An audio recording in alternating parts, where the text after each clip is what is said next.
कहते हैं ना, रिश्ते ऊपर वाला तय करता है। लेकिन कुछ रिश्ता ऐसे होते हैं जो चाह कर भी तोड़े नहीं जा सकते। राधा एक साधारण सी लड़की थी, शांत, सहनशील और संस्कारी। उसकी शादी हुई ठाकुर हवेली में, जहाँ हर दीवार में घमंड और हर रिश्ते में राजनीति भरी थी। सबसे बड़ी चुनौती थी उसकी सास, शारदा देवी, जिसके लिए बहू सिर्फ घर चलाने की मशीन थी, इंसान नहीं। पहले ही दिन शारदा देवी ने कह दिया, इस घर में बहू की नहीं, सास की चलती है। राधा ने जवाब नहीं दिया, क्योंकि उसे सिखाया गया था, रिश्ते निभाए जाते हैं, जीते नहीं जाते। दिन बीतते गए, ताने, अपमान, अकेलापन, सब राधा की किस्मत बन गई। पति भी माँ के आगे चुप था। हर बार राधा खुद से पूछती, क्या यही मेरी जिंदगी है? लेकिन किस्मत सिर्फ दर्द देने नहीं आती, वो इम्तिहान लेकर आती है। एक दिन शारदा देवी गंभीर रूप से बीमार पड़ी।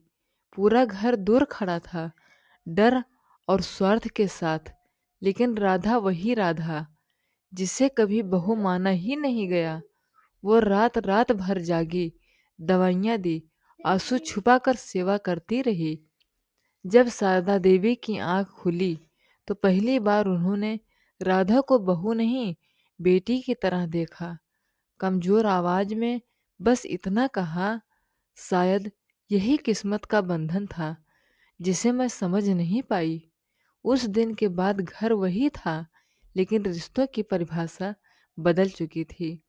क्योंकि कुछ रिश्ते लिखे नहीं जाते, निभाए जाते हैं।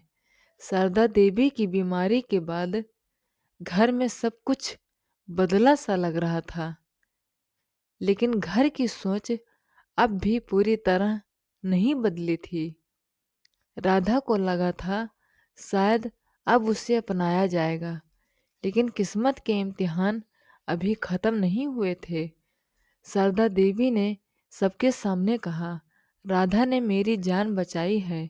पर वही बात घर की राजनीति का जहर बन गई। ननद और देवरानी को लगा, अब अगर राधा मजबूत हो गई तो उनका दबदबा खत्म हो जाएगा। धीरे धीरे कान भरने शुरू हुए। माँ बहु सेवा नहीं, चाल चल रही थी। बीमारी का फायदा उठाकर घर पर कब्जा करना चाहती है। शारदा देवी चुप रही, लेकिन मन में शक फिर से पलने लगा। एक दिन अचानक फैसला सुना दिया गया, राधा अब घर के हिसाब किताब नहीं देखेगी। राधा के हाथ कांप गए, आंखें नम थी, पर आवाज में फिर भी सम्मान था। ठीक है माँ जी, जो आपकी खुशी। उसी रात राधा पहली बार फूट फूट कर रोई। वो समझ गई थी, सेवा से दिल जीता जा सकता है, लेकिन साजिश से नहीं। और तभी किस्मत ने एक और मोड़ लिया। घर के पुराने कागजात में एक बड़ी गड़बड़ सामने आई, जिसका इल्जाम सीधे राधा पर आने वाला था। अब सवाल सिर्फ भरोसे का नहीं था, अब सवाल था राधा की इज्जत, रिश्ते और उसका भविष्य।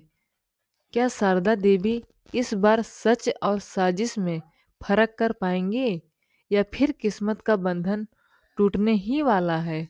सुबह होते ही घर में तूफान आ चुका था। पुराने कागजात में हुई गड़बड़ी का इल्जाम सीधे राधा के नाम लगा दिया गया।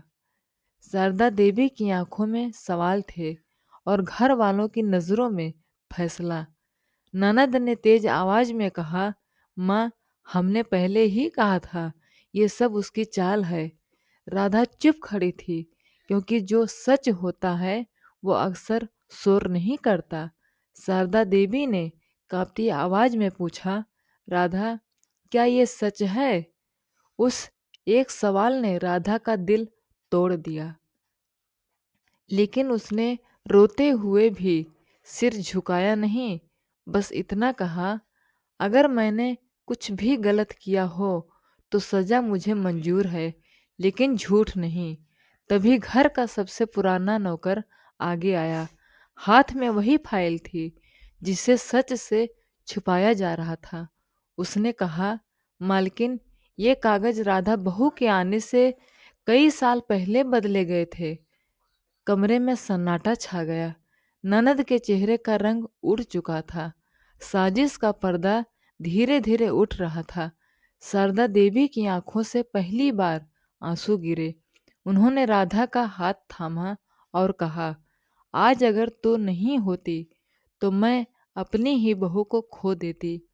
राधा कुछ नहीं बोली, बस उसकी आंखों में वही पुरानी सहनशीलता थी। लेकिन इस बार किस्मत ने फैसला सुना दिया था। सच को देर लग सकती है, मगर हार नहीं मिलती।